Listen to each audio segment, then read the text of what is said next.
Wheat School on RealAgriculture.com is brought to you by Syngenta Canada, Alberta Wheat Commission, and C&M Seeds.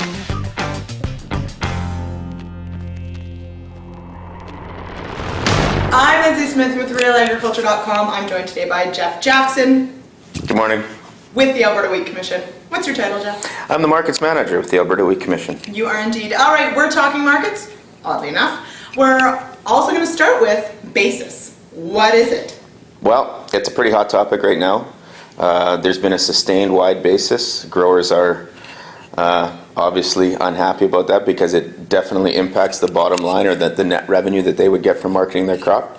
So growers are constantly asking what's in basis, what components make up basis, and I think we all know kind of the basic answers. It's freight, it's margin, it's other variables and fees that the elevator company would like to charge. But the bigger picture answer is that basis is not really that important when it comes right down to it. I know that's a difficult thing to hear when the basis is as wide as it is right now. But really all basis is a signal from the market as to whether they do or do not want to buy your grain, whether they're aggressive buying your grain or not. So basis is essentially a disincentive to make a sale. Correct. I would liken it to cover charge at the bar. On a Friday night, when they know people are coming to the bar and they've got traffic, there's a heavy cover charge. On Monday night, when everybody's tired and has to go to work the next day, there's no cover charge because they want to encourage traffic. So they're either trying to encourage traffic or discourage traffic.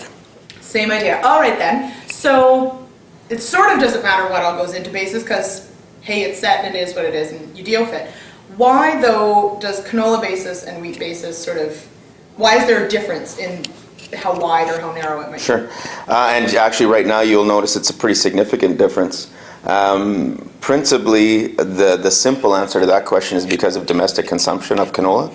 It creates a scenario where there's a lot more competition, where the delivery points are potentially much closer, the end use is much closer, and so that creates a disparity between the wheat market, which has in Western Canada a very small domestic consumption.